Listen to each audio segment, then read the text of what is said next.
ഒട്ടുമിക്ക ബാങ്കുകളിലും നോർമൽ കാറ്റഗറിയിൽ നമുക്ക് സീറോ ബാലൻസ് സേവിങ്സ് അക്കൗണ്ടുകൾ അവൈലബിൾ അല്ല.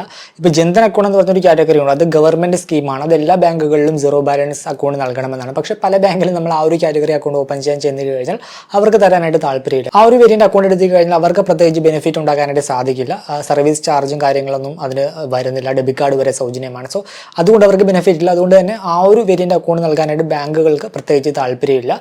പിന്നെ വരുന്നത് പല ബാങ്കിലും ഒരു സ്പെസിഫിക് കാറ്റഗറി ഡിജിറ്റൽ വേരിയന്റ് അക്കൗണ്ടുകൾ അവൈലബിൾ ആയിട്ടുണ്ട്. ഇപ്പോൾ ബാങ്ക് ഓഫ് ബറോഡ ആണെങ്കിൽ ബാങ്ക് ഓഫ് ബറോഡയിൽ നമുക്ക് BOB വേൾഡ് എന്ന് പറഞ്ഞൊരു ഡിജിറ്റൽ വേരിയന്റ് അക്കൗണ്ട് ഉണ്ട്. പിന്നെ കോട്ടക് മഹീന്ദ്ര ബാങ്കിന് കോട്ടക് A11 ഉണ്ട്. പിന്നെ ഫെഡറൽ ബാങ്കിന് ഫെഡറൽ ബാങ്ക് സെൽഫി ഉണ്ട്. അങ്ങനെ ഓരോ ബാങ്കിനും ഒരു സ്പെസിഫിക് ആയിട്ടുള്ള ഒരു ഡിജിറ്റൽ വേരിയന്റ് അക്കൗണ്ട് ഉണ്ടാകും. അത് പക്ഷേ കൂടുതലും ഫോക്കസ് ചെയ്യുന്നത് ഡിജിറ്റൽ ട്രാൻസാക്ഷനുകൾക്കാണ്. അതിൽ പോയിട്ട് ആ ഒരു അക്കൗണ്ട് എടുത്തിട്ട് നമ്മൾ ഓഫ്ലൈൻ ട്രാൻസാക്ഷൻ കൂടുതലായിട്ട് ചെയ്ത് കഴിഞ്ഞാൽ, അതായത് ബ്രാഞ്ച് വഴിയുള്ള ട്രാൻസാക്ഷൻ, പിന്നെ ATM വഴിയുള്ള ട്രാൻസാക്ഷനൊക്കെ കൂടുതലായിട്ട് ചെയ്ത് കഴിഞ്ഞാൽ അക്കൗണ്ടിൽ പലതരത്തിലുള്ള സർവീസ് ചാർജുകൾ കൊടുക്കേണ്ടതായിട്ട് വരും. മിനിമം ബാലൻസ് കീപ്പ് ചെയ്യേണ്ട ഒരു വേരിയന്റ് അക്കൗണ്ട് എടുത്ത് കഴിഞ്ഞാൽ അതിനകത്ത് അവർ പറയുന്ന ഒരു മിനിമം ആവറേജ് മന്ത്ലി ബാലൻസ് നമ്മൾ കീപ്പ് ചെയ്യണം. ഇല്ലാന്നുണ്ടെങ്കിൽ പെനാൽറ്റി ചാർജ് എടുക്കും.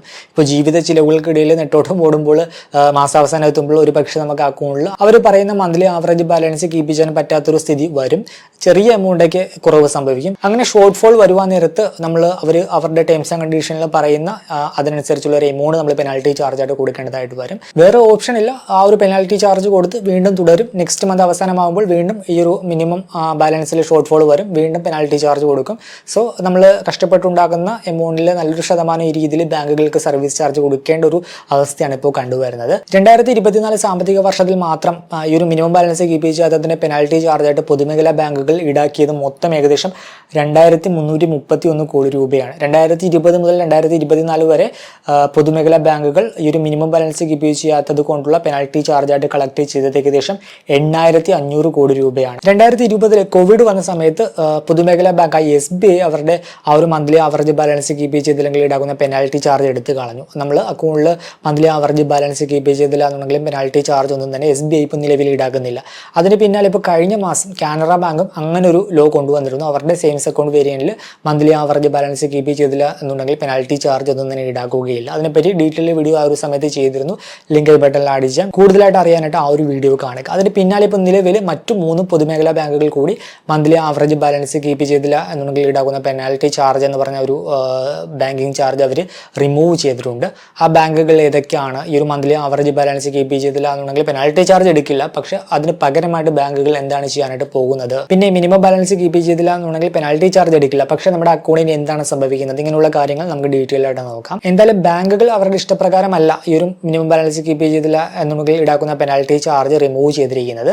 ഇപ്പോൾ നിലവിൽ RTA ആക്ട് പ്രകാരം പലരും മിനിമം ബാലൻസ് കീപ്പ് ചെയ്യാത്തത് മൂലം കളക്ട് ചെയ്ത ആ ഒരു പെനാൽറ്റി ചാർജിൻ്റെയൊക്കെ കണക്കും കാര്യങ്ങളൊക്കെ എടുക്കുവാനായിട്ട് തുടങ്ങി. അത് പബ്ലിക്കായിട്ട് വാർത്തകളായിട്ട് വരാനായിട്ട് തുടങ്ങി. അപ്പോൾ ആളുകൾ ക്വസ്റ്റ്യൻ ചെയ്യാനായിട്ട് തുടങ്ങി. അപ്പോൾ അങ്ങനെ പ്രതിഷേധം വന്ന സമയത്ത് ഇപ്പോൾ നിലവിൽ ഫൈനാൻസ് മിനിസ്ട്രി എന്തുകൊണ്ടാണ് ഇങ്ങനെ മിനിമം ബാലൻസ് കീപ്പ് ചെയ്തില്ല എന്നുണ്ടെങ്കിൽ പെനാൽറ്റി ചാർജ് ഈടാക്കുന്നതെന്ന് ബാങ്കുകളോട് ചോദിച്ചിരുന്നു. അപ്പോൾ അങ്ങനെ ചോദ്യങ്ങൾ വന്നപ്പോഴാണ് ഇപ്പോൾ പല പൊതുമേഖലാ ബാങ്കുകളും ഈ പറഞ്ഞ രീതിയിൽ മിനിമം ബാലൻസ് കീപ്പ് ചെയ്തില്ല എന്നുണ്ടെങ്കിൽ ഈടാക്കിയിരുന്ന പെനാൽറ്റി ചാർജ് ഇപ്പോൾ റിമൂവ് ആക്കി തുടങ്ങിയത്. അല്ലാതെ ബാങ്കുകൾ അവരുടെ ഇഷ്ടപ്രകാരമല്ല ആ ഒരു ചാർജ് റിമൂവ് ആക്കിയത്. ബാങ്കുകൾക്ക് അതിൽ കടുത്ത അസംതൃപ്തിയുണ്ട്. ഇപ്പം നിലവിൽ ഫൈനാൻസ് മിനിസ്ട്രിയുമായിട്ട് ചർച്ചകൾ നടക്കുന്നുണ്ടെന്ന രീതിയിലാണ് നമുക്ക് വാർത്തകളിൽ കാണുവാനായിട്ട് സാധിക്കുന്നത്. പഴയ പോലെ തന്നെ മിനിമം ബാലൻസ് കീപ്പ് ചെയ്തില്ല എന്നുണ്ടെങ്കിൽ പെനാൽറ്റി ചാർജ് ഈടാക്കാനായിട്ട് അനുവദിക്കണം എന്ന രീതിയിൽ. കാരണം ബാങ്കുകളുടെ പ്രോഫിറ്റിനെ ഇത് നല്ല രീതിയിൽ ബാധിക്കും. നമ്മൾ ആദ്യം പറഞ്ഞ രീതിയിൽ കോടിക്കണക്കിന് രൂപയാണ് ഈ ഒരു പെനാൽറ്റി ചാർജായിട്ട് ബാങ്കുകൾ ഓരോ വർഷവും നേടിക്കൊണ്ടിരുന്നത്. അപ്പോൾ അതില്ലാതാകുമ്പോൾ ബാങ്കുകളുടെ പ്രോഫിറ്റിനെ അത് നല്ല രീതിയിൽ ബാധിക്കും. ഇനി ഏതൊക്കെ ബാങ്കുകളാണ് പുതിയതായിട്ട് മിനിമം ബാലൻസ് കീപ്പ് ചെയ്തില്ല എന്നുണ്ടെങ്കിൽ ഈടാക്കുന്ന പെനാൽറ്റി ചാർജ് റിമൂവ് ആക്കിയതെന്ന് നോക്കാം. ഒന്നാമത്തെ ബാങ്ക് ഓഫ് ബറോഡയാണ്. ബാങ്ക് ഓഫ് ബറോഡയിൽ അവരുടെ പ്രീമിയം കാറ്റഗറി സേവിങ്സ് അക്കൗണ്ടുകൾ ഒഴികെ മറ്റു കാറ്റഗറി സേവിങ്സ് അക്കൗണ്ടിൽ ജൂലൈ 1 മുതൽ മിനിമം ബാലൻസ് കീപ്പ് ചെയ്തില്ല എന്നുണ്ടെങ്കിലും പെനാൽറ്റി ചാർജ് ഒന്നും തന്നെ ഈടാക്കുകയില്ല. പെനാൽറ്റി ചാർജ് റിമൂവ് ആക്കിയിട്ടുണ്ട്. എന്നാൽ മാസ്റ്റർ സ്റ്റോക്ക് പോലുള്ള അവരുടെ പ്രീമിയം കാറ്റഗറി സേവിങ്സ് അക്കൗണ്ടുകളാണെങ്കിൽ അതിന് ഇത് ആപ്ലിക്കബിൾ അല്ല. അതിനകത്ത് മിനിമം ബാലൻസ് കീപ്പ് ചെയ്യണം. ഇല്ലാന്നുണ്ടെങ്കിൽ പെനാൽറ്റി ചാർജ് ഈടാക്കും. അപ്പോൾ ഒന്നാമത്തെ ബാങ്ക് ഈ ഒരു ബാങ്ക് ഓഫ് ബറോഡയാണ്. പിന്നെ നെക്സ്റ്റ് മിനിമം ബാലൻസ് കീപ്പ് ചെയ്തില്ല എന്നുണ്ടെങ്കിൽ പെനാൽറ്റി ചാർജ് റിമൂവ് ചെയ്ത മറ്റൊരു ബാങ്ക് എന്ന് പറയുന്നത് ഇന്ത്യൻ ബാങ്ക് ആണ്. ഇന്ത്യൻ ബാങ്കിൽ ജൂലൈ 7 മുതൽ അവരുടെ എല്ലാ കാറ്റഗറി സേവിങ്സ് അക്കൗണ്ട് വേരിയന്റിലും മിനിമം ബാലൻസ് കീപ്പ് ചെയ്തില്ല എന്ന് പറഞ്ഞ പെനാൽറ്റി ചാർജ് ഈടാക്കുകയില്ല. അത് അവർ റിമൂവ് ചെയ്തിട്ടുണ്ട്. മറ്റൊരു ബാങ്ക് പൊതുമേഖലാ ബാങ്കായ പഞ്ചാബ് നാഷണൽ ബാങ്ക് ആണ്. പഞ്ചാബ് നാഷണൽ ബാങ്കിൽ ജൂലൈ 1 മുതൽ അവരുടെ എല്ലാ കാറ്റഗറി സേവിങ്സ് അക്കൗണ്ടിലും മിനിമം ബാലൻസ് കീപ്പ് ചെയ്തില്ല എന്നുണ്ടെങ്കിൽ ഈടാക്കുന്ന പെനാൽറ്റി ചാർജ് റിമൂവ് ആക്കിയിട്ടുണ്ട്. സോ നിങ്ങൾക്ക് പഞ്ചാബ് നാഷണൽ ബാങ്കിൽ ഒരു സേവിങ്സ് അക്കൗണ്ട് വേരിയന്റ് ഉണ്ട്, മന്ത്ലി ആവറേജ് ബാലൻസ് കീപ്പ് ചെയ്യേണ്ട കാറ്റഗറി വേരിയന്റ് ആണ്. നിങ്ങളത് കീപ്പ് ചെയ്തില്ല എന്നുണ്ടെങ്കിൽ പെനാൽറ്റി ചാർജ് ഒന്നും തന്നെ ഇനി മുതൽ എടുക്കുകയില്ല. അപ്പോൾ ഈ 3 ബാങ്കുകളിലാണ് പുതിയതായിട്ട് അവർ ഈ ഒരു മിനിമം ബാലൻസ് കീപ്പ് ചെയ്തില്ല എന്നുണ്ടെങ്കിൽ ഈടാക്കുന്ന പെനാൽറ്റി ചാർജ് എടുത്ത് കളഞ്ഞത്. പിന്നെ ഓൾറെഡി കാനറ ബാങ്ക് കഴിഞ്ഞ മാസം, പിന്നെ SBI, അങ്ങനെ മൊത്തം ഇപ്പോൾ നിലവിൽ 5 പൊതുമേഖലാ ബാങ്കുകളിൽ അവരുടെ സേവിങ്സ് അക്കൗണ്ട് വേരിയന്റിൽ മിനിമം ബാലൻസ് കീപ്പ് ചെയ്തില്ല എന്നുണ്ടെങ്കിൽ പെനാൽറ്റി ചാർജ് ഈടാക്കുകയില്ല. ഇനി ഈ പറഞ്ഞ ബാങ്കുകളിൽ മിനിമം ബാലൻസ് കീപ്പ് ചെയ്തില്ലെങ്കിലും പെനാൽറ്റി ചാർജ് എടുക്കുകയില്ല. പക്ഷേ ഇനി എന്താണ് സംഭവിക്കുന്നത് എന്ന് നോക്കാം. ഒന്നാമതായിട്ട് നമ്മൾ ഏതെങ്കിലും ഒരു അക്കൗണ്ട് വേരിയന്റ് എടുത്തു, അതിനകത്ത് മന്ത്ലി ആവറേജ് ബാലൻസ് കീപ്പ് ചെയ്യേണ്ട ഒരു അക്കൗണ്ട് വേരിയന്റ് ആണ് എന്നുണ്ടെങ്കിൽ അത് കീപ്പ് ചെയ്തില്ല എന്നുണ്ടെങ്കിൽ പെനാൽറ്റി ചാർജ് എടുക്കില്ല. പക്ഷേ നമുക്ക് അതിൽ അവർ ഓഫർ ചെയ്തിരുന്ന ഫീച്ചേഴ്സ് എല്ലാം കട്ട് ചെയ്യപ്പെടും. ഇപ്പോൾ നമ്മളൊരു മന്ത്ലി ആവറേജ് ബാലൻസ് കീപ്പ് ചെയ്യേണ്ട ഒരു കാറ്റഗറി അക്കൗണ്ട് വേരിയന്റ് ആണെങ്കിൽ അതിനകത്ത് ചിലപ്പോൾ നമുക്ക് ഡെബിറ്റ് കാർഡ് സൗജന്യമായിരിക്കും, ഇല്ലെങ്കിൽ നമുക്ക് മന്ത്ലി ബ്രാഞ്ച് വഴി ഇത്ര നമ്പർ ഓഫ് ട്രാൻസാക്ഷൻ സൗജന്യമായിരിക്കും, ഇല്ലെങ്കിൽ നമുക്ക് ATM വഴി ഇത്ര നമ്പർ ഓഫ് ട്രാൻസാക്ഷൻ നമുക്ക് സൗജന്യമായിരിക്കും. അപ്പോൾ അതിൻ്റെ അതൊക്കെ കട്ടിങ് വരും. ഡെബിറ്റ് കാർഡ് ഫ്രീ ആയിരുന്നു, അതിന് ചാർജ് എടുക്കാൻ തുടങ്ങും. അതുപോലെ തന്നെ ഇപ്പോൾ ബ്രാഞ്ച് വഴി നമുക്ക് ഇത്ര നമ്പർ ഓഫ് ട്രാൻസാക്ഷൻ സൗജന്യമായിരിക്കും ഒരു മാസം, അതിനകത്ത് ചിലപ്പോൾ അത് കംപ്ലീറ്റ് ആയിട്ട് കട്ട് ചെയ്യാം, ഇല്ലെങ്കിൽ അതിൻ്റെ നമ്പർ ഓഫ് ട്രാൻസാക്ഷൻ കുറക്കാം. അപ്പോൾ ഈ രീതിയിലുള്ള റെസ്ട്രിക്ഷൻസ് കൊണ്ടുവരും. അതാണ് ബാങ്കുകൾ ചെയ്യാനായിട്ട് പോകുന്നത്. അല്ലാതെ അക്കൗണ്ടിൽ ഒരു നല്ലൊരു മന്ത്ലി ആവറേജ് ബാലൻസ് കീപ്പ് ചെയ്യാതെ നമുക്ക് നല്ല രീതിയിൽ ബാങ്കിങ് ട്രാൻസാക്ഷൻ യൂസ് ചെയ്യാമെന്ന് കരുതണ്ട. മന്ത്ലി ആവറേജ് ബാലൻസ് കീപ്പ് ചെയ്ത് കഴിഞ്ഞാൽ നമുക്ക് നല്ല ഫീച്ചേഴ്സും നല്ല ബെനിഫിറ്റും കാര്യങ്ങളൊക്കെ കിട്ടും. ഇല്ല എന്നുണ്ടെങ്കിൽ നമുക്ക് ഫീച്ചേഴ്സും കാര്യങ്ങളൊക്കെ കട്ട് ഡൗൺ ചെയ്യപ്പെടും. അപ്പോൾ നല്ല രീതിയിൽ ബാങ്കിങ് ട്രാൻസാക്ഷൻ ഒക്കെ നടന്ന ഒരു വ്യക്തിയാണെങ്കിൽ നമ്മൾ മന്ത്ലി ആവറേജ് ബാലൻസ് കീപ്പ് ചെയ്യേണ്ടതായിട്ട് വരും. ഇല്ല എന്നുണ്ടെങ്കിൽ നമ്മൾ മറ്റു പല രീതിയിൽ സർവീസ് ചാർജുകൾ കൊടുക്കേണ്ടതായിട്ട് വരും. കാരണം നമ്മൾ ബ്രാഞ്ച് വഴി ഇപ്പോൾ കൂടുതലായിട്ട് ട്രാൻസാക്ഷൻ നടത്തും, അതിനകത്ത് ചിലപ്പോൾ 2 ട്രാൻസാക്ഷനൊക്കെ ആയിരിക്കും നമുക്കൊരു മാസം ബ്രാഞ്ച് വഴി സൗജന്യമായിട്ട് ചെയ്യാനായിട്ട് സാധിക്കുക. അത് കൂടുവാൻ നേരത്ത് നമ്മൾ നല്ലൊരു എമൗണ്ട് സർവീസ് ചാർജായിട്ട് കൊടുക്കേണ്ടതായിട്ട് വരും. അപ്പോൾ അങ്ങനെയുള്ള മറ്റു പല രീതിയിലുള്ള ചാർജുകൾ കൊടുക്കേണ്ടതായിട്ട് വരും. പിന്നെ കാനറ ബാങ്കിൻ്റെ സേവിങ്സ് അക്കൗണ്ട് യൂസ് ചെയ്യുന്ന പലരും കമൻറ്റ് ഇടുന്നുണ്ട്, അവർക്ക് ഈ ഒരു മന്ത്ലി ആവറേജ് ബാലൻസിൻ്റെ പെനാൽറ്റി ചാർജ് റിമൂവ് ചെയ്തിട്ടുകൂടി അവരുടെ കയ്യിൽ നിന്നും ചാർജ് എടുക്കുന്നു എന്നൊക്കെ പറഞ്ഞുകൊണ്ട്. അപ്പോൾ നിങ്ങൾക്ക് അങ്ങനെയുള്ള എക്സ്പീരിയൻസ് ഉണ്ടെങ്കിൽ ജസ്റ്റ് ഒന്ന് കമൻറ്റ് ചെയ്യുക.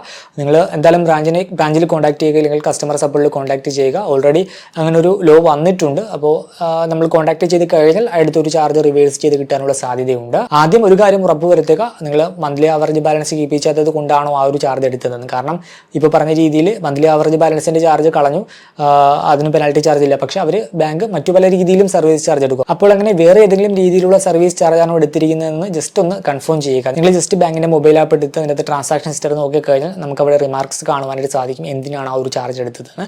അതൊന്ന് നിങ്ങൾ ചെക്ക് ചെയ്യുക. ഇനി ബാങ്കുകൾ എന്താണ് ചെയ്യാൻ പോകുന്നത്? ആദ്യം പറഞ്ഞ പോലെ തന്നെ ബാങ്കുകൾ ഇതിൽ സാറ്റിസ്ഫൈഡ് അല്ല. അവരിപ്പോഴും ചർച്ചകൾ നടത്തുന്നുണ്ട്.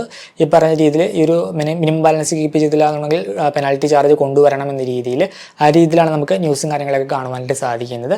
സോ ബാങ്കിൻ്റെ പ്രോഫിറ്റിനെ നല്ല രീതിയിൽ ബാധിക്കും. കാരണം ആദ്യം പറഞ്ഞ പോലെ നല്ലൊരു എമൗണ്ട് തന്നെ അവർ ഈ പെനാൽറ്റി ചാർജായിട്ട് കളക്ട് ചെയ്യുന്നുണ്ടായിരുന്നു. ഇപ്പോൾ ബാങ്കുകൾ ചെയ്യാനായിട്ട് പോകുന്നത് ഈ പറഞ്ഞ രീതിയിൽ മറ്റു പല രീതിയിൽ സർവീസ് ചാർജ് ഈടാക്കാനായിട്ട് തുടങ്ങും. മന്ത്ലി ആവറേജ് ബാലൻസ് കീപ്പ് ചെയ്യാത്തൊരു അക്കൗണ്ട് വേരിയൻ്റ് ആണെങ്കിൽ അതിൻ്റെ അകത്ത് ബാങ്കിങ് ട്രാൻസാക്ഷന് റെസ്ട്രിക്ഷൻസ് കൊണ്ടുവരും. ഫ്രീ ആയിട്ട് നടത്തുവാൻ സാധിക്കുന്ന ട്രാൻസാക്ഷനുകൾക്ക് അതിനൊരു ലിമിറ്റ് കൊണ്ടുവരും. അപ്പോൾ ആ ലിമിറ്റ് കഴിഞ്ഞ് കഴിഞ്ഞാൽ ചാർജ് കൊടുക്കേണ്ടതായിട്ട് വരും, ഇല്ലെങ്കിൽ ഡെബിറ്റ് കാർഡിൻ്റെ ആനുവൽ ചാർജ് കൂട്ടും. അങ്ങനെ മറ്റു പല രീതിയിലും സർവീസ് ചാർജുകൾ എടുത്ത് ബാങ്കുകൾ ഈ ഒരു മിനിമം ബാലൻസ് കീപ്പ് ചെയ്തില്ലെങ്കിൽ ഈടാക്കിയിരുന്ന പെനാൽറ്റി ചാർജ് റീപ്ലേസ് ചെയ്യും. പിന്നെ പ്രൈവറ്റ് സെക്ടർ ബാങ്കിൻ്റെ കാര്യം പ്രത്യേകിച്ച് പറയേണ്ട. പ്രൈവറ്റ് സെക്ടർ ബാങ്കിലൊന്നും ഒരു മാറ്റവും വന്നിട്ടില്ല. അതിനകത്തൊക്കെ മന്ത്ലി ആവറേജ് ബാലൻസ് കീപ്പ് ചെയ്യണം അവർ പറയുന്നത്. ഇല്ലാന്നുണ്ടെങ്കിൽ പെനാൽറ്റി ചാർജ് ഈടാക്കും. അപ്പോൾ ഈ ഒരു വീഡിയോ ഇഷ്ടമാണെന്ന് കരുതുന്നു. ഈ ഒരു മാറ്റത്തെ പറ്റിയുള്ള നിങ്ങളുടെ അഭിപ്രായം കമൻറ്റായിട്ട് രേഖപ്പെടുത്തുക. മറ്റൊരു വീഡിയോയിൽ മറ്റൊരു ടോപ്പിക്കുമായി കണ്ടുമുട്ടാവുന്ന പ്രതീക്ഷയോടുകൂടി